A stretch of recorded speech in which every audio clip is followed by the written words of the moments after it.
So I don't know if you noticed, but some of your favorite content creators on YouTube have recently announced that they're selling their Sony cameras. And it's not just Sony, it's Canon, it's Fujifilm, it's Panasonic. Everybody is selling or considering selling their full frame cameras.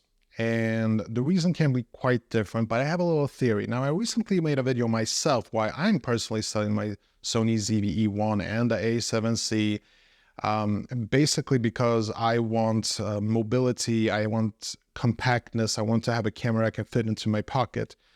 But the reason why it's so easy these days to consider selling these cameras is because these are still extremely expensive compared to smartphones, to action cameras, or even hybrid cameras.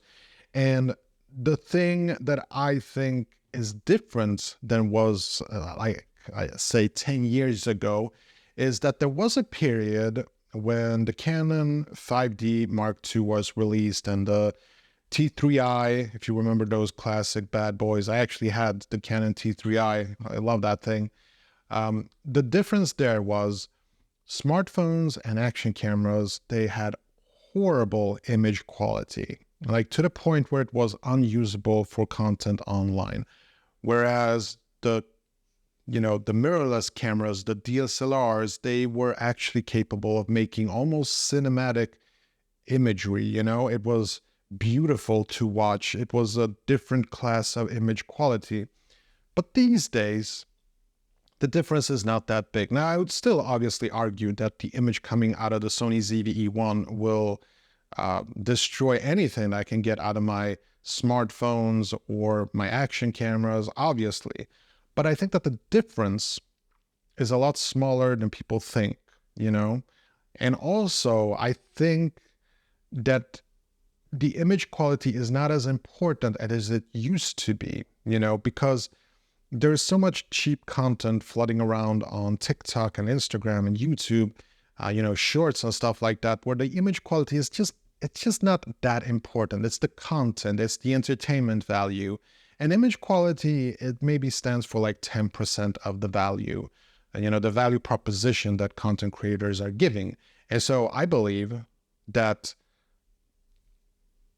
these bigger, chunky cameras are starting to be dead. I feel like investing in a full frame camera these days, unless you're like a professional wedding photographer or something of that stature, like it's just a waste of money. You can get by with smartphones or action cameras these days. It sometimes even looks better than when you're using something like this.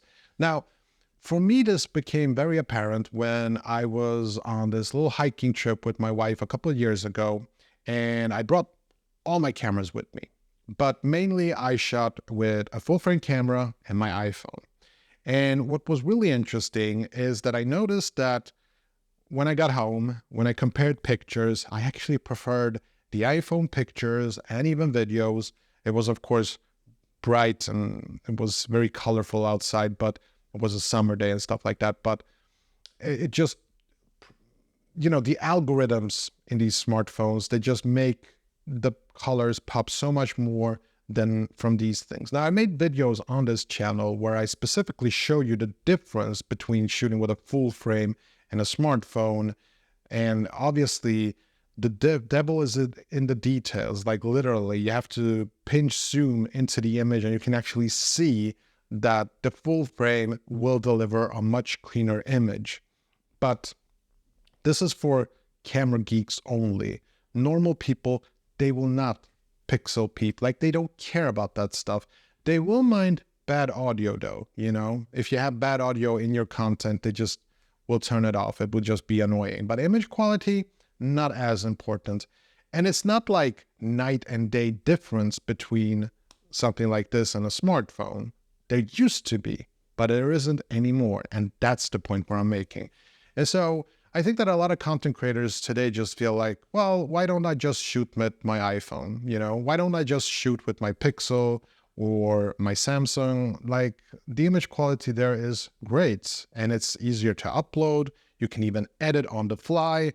And it has a bunch of features where you can enhance your videos, you can edit them, you can add effects and do all sorts of things on your smartphone.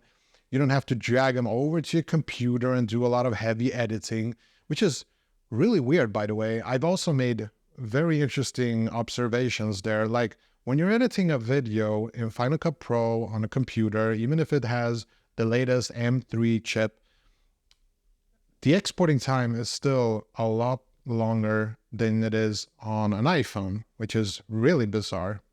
Like, I'll make a video about this in a different, some different time, but yeah, there is something very strange about that.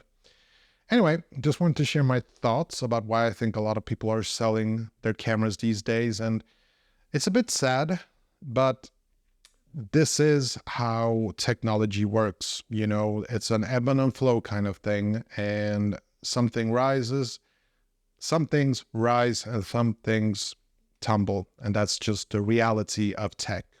Okay, that's all I have for today. Hope you enjoyed this video, and hopefully I'll see you in the next one. Take care. Bye.